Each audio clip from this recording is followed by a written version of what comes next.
Bonjour tout le monde, bienvenue à cette première partie de cette série de 3 blocs où je vais déterminer les besoins que le Canadien doit combler cet été. Ensuite, je vais faire les cibles de défenseurs et d'ailiers au deuxième bloc. Et ensuite, au troisième bloc, le fameux deuxième centre que le Canadien recherche depuis le début de la saison et depuis des années qu'on en parle depuis très longtemps.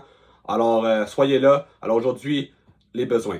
Avant qu'on commence pour vrai dans ce deep dive, je veux juste faire un résumé de la saison, l'essentiel de la saison 2024-2025 des Canadiens de Montréal. Alors, le Canadien, évidemment, a fait les séries contre toute attente après avoir vraiment très très mal commencé leur saison. Je pense que c'était genre 31e au début du mois de décembre. Ils ont remonté. Il y a eu quelques périodes creuses, quelques bonnes séquences. Ça a fini heureusement au dernier match de la saison contre les Hurricanes, une victoire de 4-2 au Centre Bell pour se qualifier finalement pour les séries éliminatoires.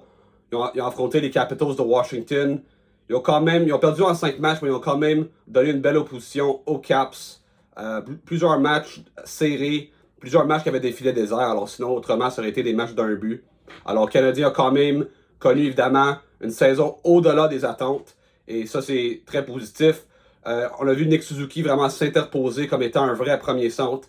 Calibre Ligue nationale de hockey. Il a fait 89 points. Le premier joueur à atteindre ce plateau depuis Alex Kovalev en 2007 ou 2008. Alors ça fait trop longtemps. Cole Caulfield a enfin fracassé la barre des 30 buts alors qu'il a poté 37 cette saison et 70 points. Un nouveau sommet pour lui.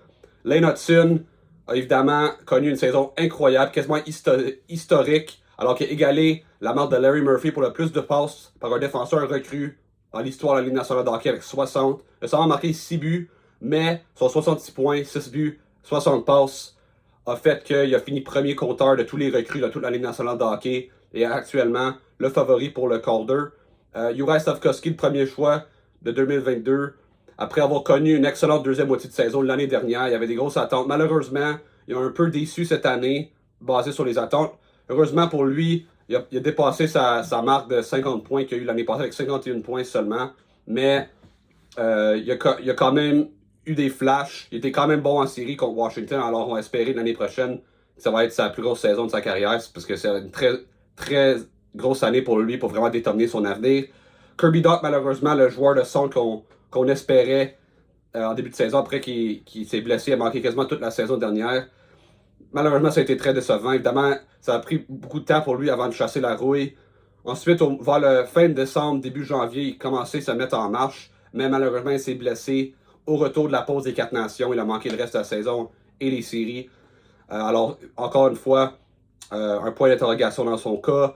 Alex Nowak, c'était lui qui a remplacé Dach sur le deuxième trio vers la fin de la saison. Lui aussi, il n'a pas été très convaincant. On commence à voir son plafond. C'est pas mal juste il sera jamais probablement un joueur top 6. Et surtout un centre, top 6, oublie ça. Patrick Laine, la grosse acquisition de l'été, qui ont donné. Ils ont acquis un choix de deuxième ronde pour le plan de compte Jordan Harris. Il a très bien commencé après avoir manqué les 2 premiers mois de la saison grâce à une blessure au camp d'entraînement.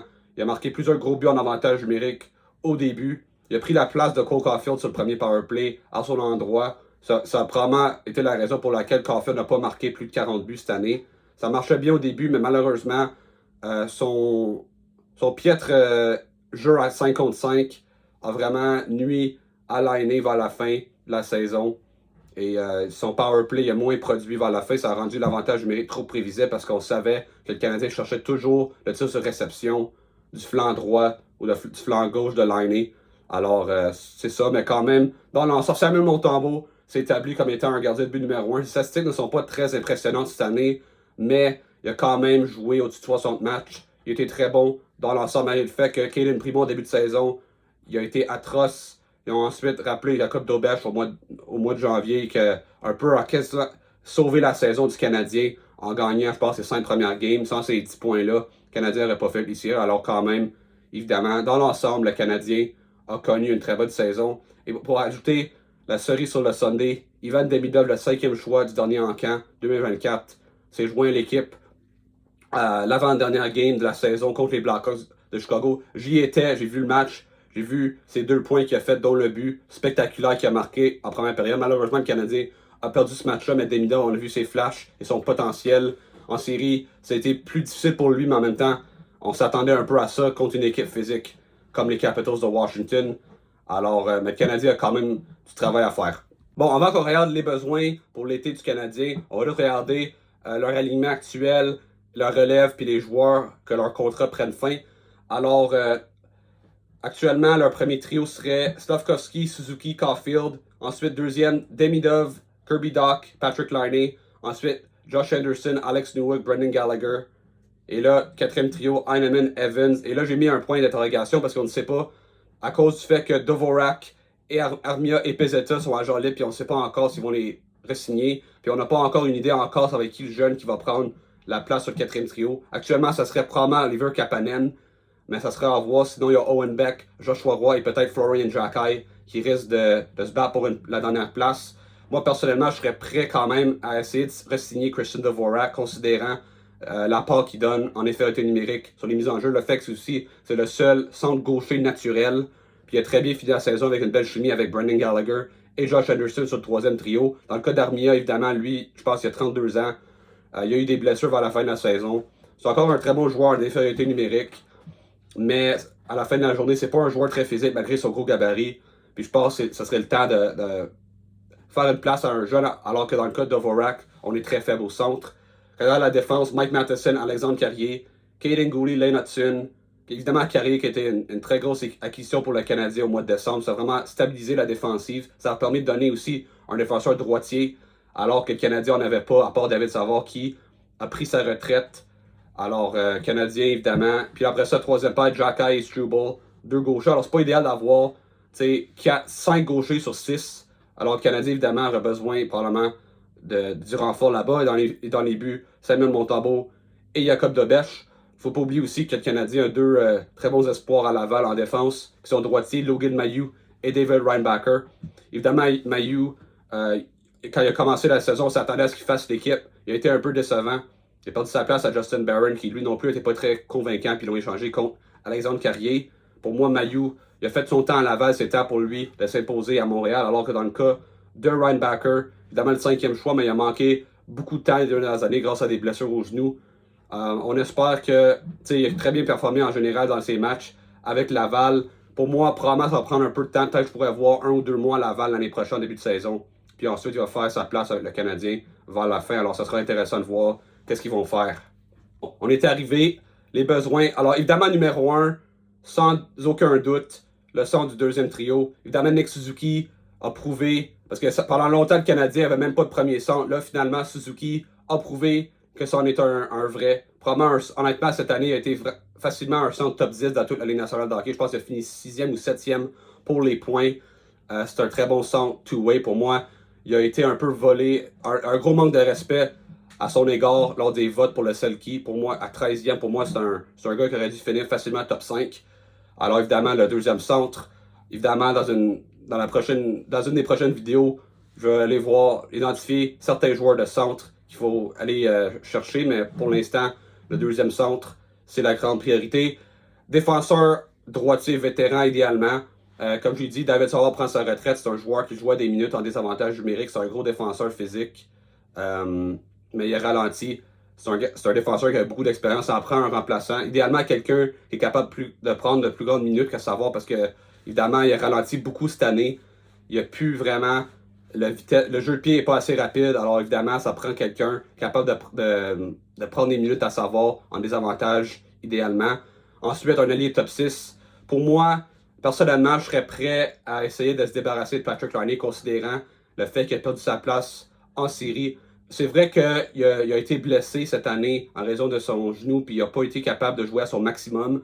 Mais en même temps, souvent des jeux de paresse, de nonchalance, pour moi, c'est pas vraiment un très bon exemple pour les jeunes qui s'en viennent. Moi, personnellement, je comprends qu'il reste juste 1 an, puis on peut attendre une autre année, mais pour moi, c'est un joueur. Il a pris la place à Caulfield, je ne le vois pas une utilité sur une deuxième vague. Mais peut-être, tu peux, là, si tu fais jouer une deuxième vague pendant 1 minute, puis la première aussi pendant 1 minute. Mais personnellement, je trouve pas qu'il y a une grande utilité à part l'avantage numérique. En ce moment, à moins que tu ailles chercher un deuxième centre qui va vraiment le bien complimenter puis le permettre d'être à son meilleur. Mais pour moi, Laine, je serais prêt à s'en débarrasser. Et si c'est le cas, tu vas chercher un autre allié top 6. Peut-être un gars comme Kirby Dach, s'il revient en santé l'année prochaine, il peut être ce joueur-là. Personnellement, j'ai un peu abandonné sur Dach à l'égard d'être un centre de deuxième trio. Mais est-ce qu'il peut être encore un bon allié de deuxième trio? Peut-être. Ensuite, gabarit et grit, mais papier sablé, je veux dire, c'est ça, je cherchais mes mots, je voulais du papier sablé. Pour moi, évidemment, si on fait brasser contre les Capitals, évidemment, c'était plus les gros joueurs de Washington qui frappaient les petits joueurs du Canadien. Suzuki, Caulfield, Hudson, Carrier, entre autres. Évidemment, ça prend de la réplique. J'espère qu'ils vont garder Jacky. Anderson était un joueur clé, mais ça prend un peu plus. Alors évidemment, il y aura certaines cibles dans les joueurs que je vais mentionner dans les prochaines vidéos là-dessus. Et ensuite, un gardien de but de vétéran.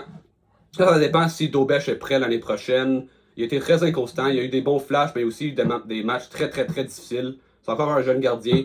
Alors, évidemment, Montembeault, c'est ton numéro 1, mais ça prendrait peut-être un gardien pour le seconder. Du moins un troisième gardien comme police d'assurance. Malheureusement, pour le Canadien, il n'y a pas une tonne de bonnes options chez les agents libres cet été. Puis je vois pas vraiment une transaction pour surpayer pour un gardien comme ça. Alors, personnellement, ça risque d'être probablement Montembeault Dobesch l'année prochaine. Mais en général, évidemment, le Canadien a du travail à faire, mais au moins, ils ont plusieurs choix de repêchage, plusieurs espoirs pour pouvoir faire des transactions. Alors, ça sera intéressant à suivre. Non seulement aussi que le contrat de Carey Price. Le Canadien, actuellement, a genre 6 millions à dépenser, mais le contrat de Carey Price et le Canadien, il y a des rumeurs qui vont l'échanger pour pouvoir libérer de la place. Alors ça pourrait être quelque chose de fait. Sinon, comme j'ai dit, si se débarrasse du 8.7 de Patrick Laine, mais ça libère encore plus d'argent. Alors le Canadien a de la marge de manœuvre cet été. Ben ça met fin à cette vidéo. Laissez-moi savoir dans les commentaires qu'est-ce que vous aimeriez que le Canadien fasse cet été pour pouvoir améliorer cette équipe-là. Est-ce que vous avez d'autres besoins que vous avez identifiés selon vous? Est-ce que vous pensez que je suis trop pessimiste à l'endroit où le fait que je mets 5 besoins à combler, puis vous pensez peut-être qu'il y a juste le deuxième centre? Parce que ça, c'est certainement quelque chose qu'ils doivent faire, puis juste un autre défenseur, ou vous êtes à l'aise avec les défenseurs qu'ils ont et les alliés qu'ils ont. Alors, laissez-moi savoir. Manquez pas la partie 2, la partie 3 de cette mini-série de 3 épisodes. Et n'oubliez pas de vous abonner à ma chaîne YouTube. Et on se voit à une autre vidéo. Ciao!